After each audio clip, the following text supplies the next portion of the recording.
Oui, bonjour tout le monde. Heureuse d'être parmi vous. J'attends que ma présentation, vous voyez ma présentation. Excellent. Alors, bien, voilà, je suis chargée de projet en substances psychoactives et en périnatalité à l'Association pour la santé publique du Québec.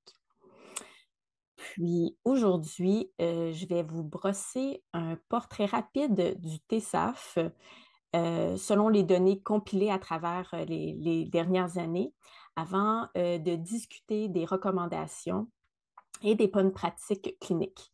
On va aussi s'attarder sur l'application des bonnes pratiques et des enjeux que ça soulève.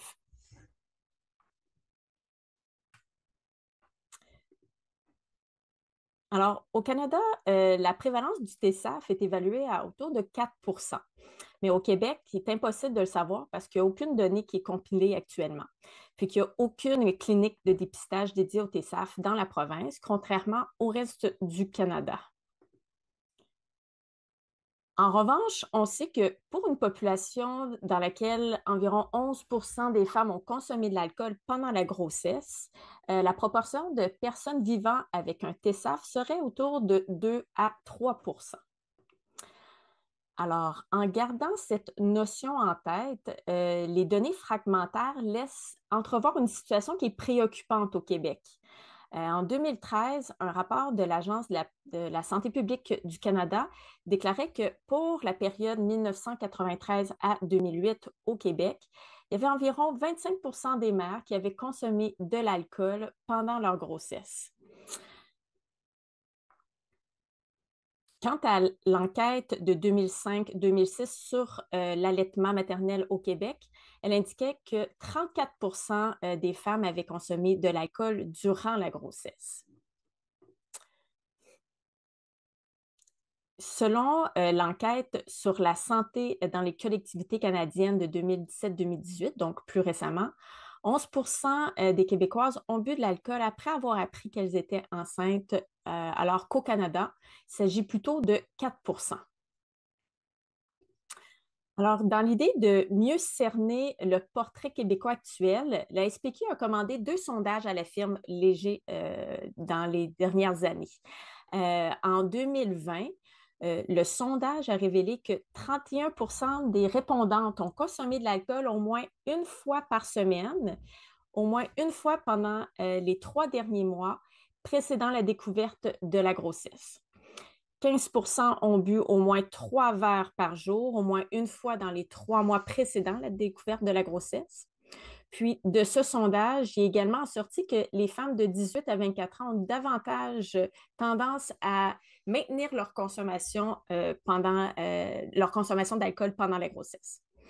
En 2022, un nouveau sondage léger à SPQ a révélé qu'environ une femme sur 7 se faisait offrir de l'alcool pendant la grossesse, tandis qu'une femme sur 5 a trouvé difficile de ne pas boire pendant la grossesse.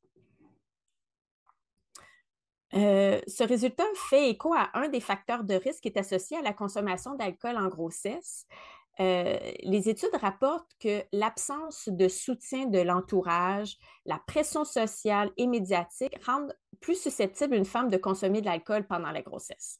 Les études recensent également comme facteur de risque le manque de connaissances sur l'effet de l'alcool sur le bébé à naître, la violence conjugale, les antécédents personnels de troubles de consommation, puis des proches qui consomment de façon excessive.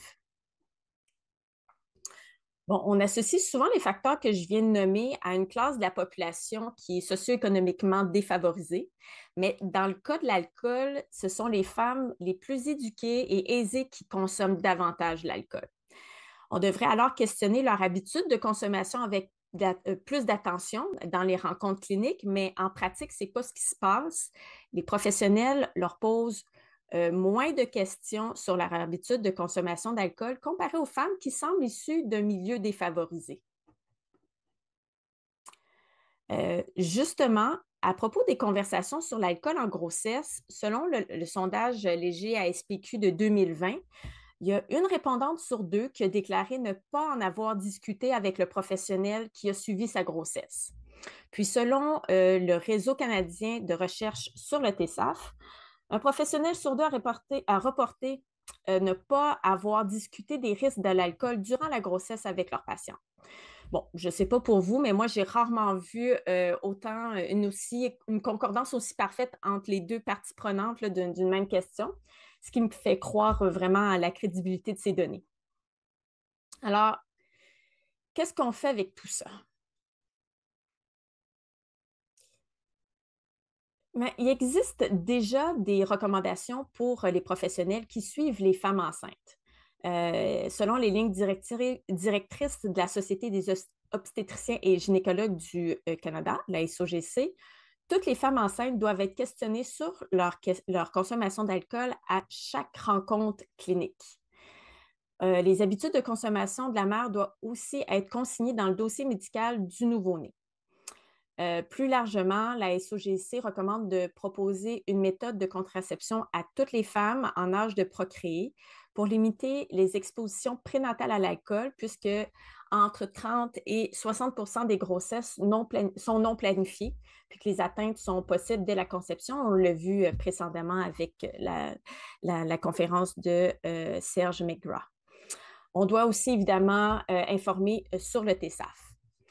Bon, ce sont des recommandations qui sont en phase avec toutes les données que je viens de vous donner jusqu'à présent, mais comment on fait pour les appliquer? En fait, il faut se poser la question suivante. Comment soutenir un choix éclairé chez les femmes enceintes et en âge de procréer au sujet de la consommation d'alcool, mais sans stigmatiser? Pourquoi qu'on s'attarderait à la stigmatisation? Ben, parce que les campagnes de sensibilisation puis les interventions individuelles peuvent parfois involontairement stigmatiser ou occasionner un sentiment de honte chez les femmes enceintes et les personnes qui vivent avec un TSAF. Puis ça peut notamment les empêcher de divulguer leur consommation d'alcool ou de solliciter des soins médicaux pour leur grossesse et leur consommation. Ce qui fait que les interventions ratent leur objectif, qui est la prévention puis le soutien. Mais justement, dans la dernière année, 35 personnes se sont penchées sur la question, proviennent du réseau de la santé publique, du milieu de recherche ou des organisations en prévention et réduction des méfaits qui sont liés aux enjeux autour de l'alcool. Sont arrivés à énoncer 5 fondements pour parler d'alcool sans stigmatiser. Puis, ils peuvent tout à fait s'appliquer à la clientèle périnatale dont il est question aujourd'hui. Alors, le premier énoncé est impliquer le public cible, dans ce cas-ci, la femme. Les enjeux puis les pistes de solutions sont connus par les personnes qui les vivent. Fait que c'est incontournable de les impliquer. C'est aussi un facteur de protection contre les maladresses qui peuvent parfois blesser ou même briser un lien de confiance. Ensuite, il s'agit de reconnaître la pluralité des réalités. En adaptant le message selon les motivations derrière un comportement, les caractéristiques, l'environnement d'une personne, il est plus probable qu'elle se sente interpellée.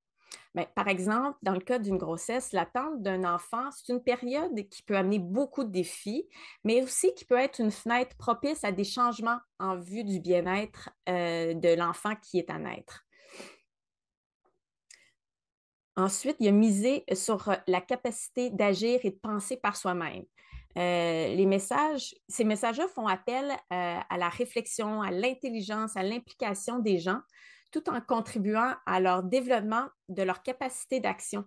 En fait, ça peut se traduire par la diffusion de modèles de rôle qui sont inspirants pour eux ou des solutions pratiques.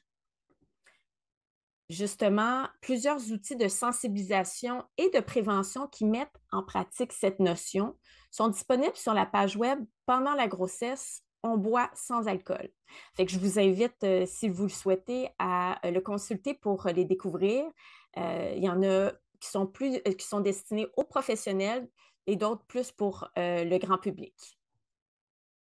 Le quatrième énoncé, c'est adopter un ton bienveillant, égalitaire et exempt de jugement de valeur.